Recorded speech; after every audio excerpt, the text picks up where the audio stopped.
Hello दोस्तों, Mughal empire को पूरे भारत के अलावा पाकिस्तान, अफगानिस्तान के कुछ हिस्सों और बांग्लादेश तक पहुंचाने वाला पहला मुगल बादशाह मुगल सल्तनत का तीसरा बादशाह जलालुद्दीन मोहम्मद अकबर था। हालांकि मुगल सल्तनत की नींव 1526 में बाबर ने रखी थी, लेकिन मुगल सल्तनत के तीसरे बादशाह अकबर को सबसे बहादुर और महान माना जाता है। लेकिन दोस्तों, जब भी इस महान मुगल बादशाह की बात की जाती है तो राजपूत राजा महाराणा प्रताप का नाम भी जरूर लिया जाता है, जिनके बीच सन 1576 में हल्दी घाटी की वो भयानक जंग लड़ी गई थी जो लोग कहते हैं कि इस जंग को मुगल फौज ने जीत लिया था। वहीं कुछ लोगों का कहना है कि नहीं, इस जंग को महाराणा प्रताप ने जीता था। तो दोस्तों, जिसके बारे में हम वीडियो में आगे बताएंगे। बादशाह अकबर के सामने कुछ राजपूतों ने अपनी हार मान ली और उनकी अधीनता कबूल कर ली। वहीं कुछ राजपूत राजाओं ने अपनी बहन बेटियों की शादी बादशाह अकबर से की और वो अब सगे संबंधी बन गए। और जब सगे संबंधी बन गए तो किस बात के झगड़े। बादशाह अकबर से शादी करने वाली पहली राजपूत रानी आमेर रियासत के राजा भारमल की बेटी जोधाबाई थी, जिन्हें इतिहास में हीर कुंवर, हरकाबाई और मरियम उज जमानी और भी कई नामों से जाना जाता है, जिनसे सलीम यानी जहांगीर की पैदाइश हुई थी। मुगल सल्तनत का अगला बादशाह बना। लेकिन मेवाड़ रियासत के राजा महाराणा प्रताप ने अकबर की गुलामी ना मानी। अकबर और महाराणा प्रताप की दुश्मनी मरते दम तक कायम रही। हालांकि इस बात में कोई शक नहीं है कि महाराणा प्रताप एक ताकतवर राजा नहीं था, जिसके बारे में हम वीडियो में आगे बात करेंगे कि आखिर कौन ज्यादा ताकतवर था, अकबर या महाराणा प्रताप। दोस्तों, सबसे पहले हम बादशाह अकबर के बारे में थोड़ा जान लेते हैं। बादशाह अकबर का जन्म 15 अक्टूबर 1542 को हुआ था, जब अकबर का बाप हुमायूं शेर शाह सूरी से जंग हारने के बाद दर दर भटक रहा था। आखिरकार हुमायूं ने मुगलिया सल्तनत को दोबारा हासिल किया। इसके एक साल बाद हुमायूं की मौत हो गई। उस वक्त अकबर महज 14 साल का था। जिसके बाद हुमायूं के करीबी साथी बैरम खान अकबर का संरक्षक बना।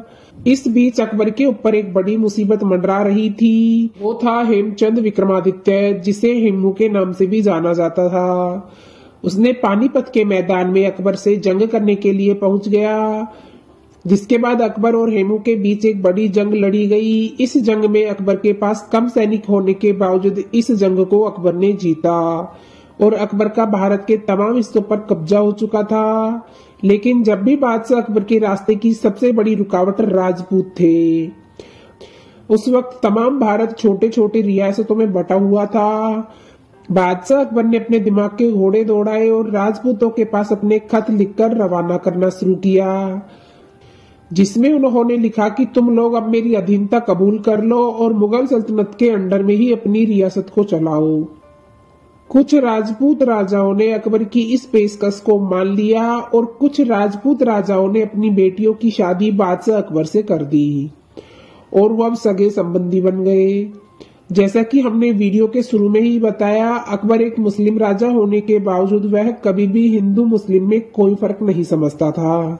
उसने हिंदुओं पर लगने वाले जजिया टैक्स को भी समाप्त कर दिया। इसके अलावा बादशाह अकबर ने अपनी इस सल्तनत में 9 जानकार लोगों की एक बड़ी टीम बना रखी थी, जिन्हें नवरत्न के नाम से भी जाना जाता था। अकबर कोई हुक्म या फरमान जारी करने से पहले अपने इन 9 लोगों से सलाह मशवरा जरूर किया करता था। इसके अलावा अकबर ने अपनी पूरी मुगलिया सल्तनत सिर्फ हिंदुओं को ही सौंप रखी थी। राजा मानसिंह जो अकबर के सेनापति थे, वहीं राजा टोडरमल अकबर का खजांची था।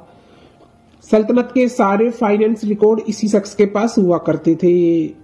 इस तरह अकबर ने अपनी सूझबूझ और होशियारी से लगभग हिंदुस्तान के सभी रियासतों के राजाओं को अपने अधीन कर लिया था, सिवाय मेवाड़ रियासत के महाराणा प्रताप को छोड़कर, क्योंकि महाराणा प्रताप के पास बादशाह अकबर ने अपनी तमाम नवरत्न भेजे और कई प्रस्ताव रखे, लेकिन महाराणा प्रताप ने अकबर के सारे पेशकशों को ठुकरा दिया। जिसके बाद अकबर ने कहा, ठीक है, कोई बात नहीं, दोस्ती नहीं तो दुश्मन ही सही। और 18 जून 1576 को मुगलों और राजपूत राजा महाराणा प्रताप के बीच हल्दी घाटी के मैदान में जंग लड़ा गया, जिसे हल्दी घाटी जंग के नाम से जाना जाता है। इस जंग में मुगल फौज की कमान अकबर के नवरत्न राजा मानसिंह संभाल रहे थे। वहीं राजपूत राजाओं की ओर से हकीम खान सूरी के अलावा खुद महाराणा प्रताप भी शामिल थे। यह भारत की खतरनाक जंगों में से एक थी, जिसमें दोनों ओर से तमाम सिपाही मारे गए।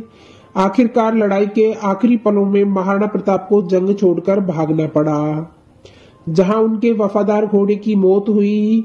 अब अगर इस जंग का नतीजे की बात करें तो इस जंग को मुगल फौज यानी अकबर ने जीत लिया था।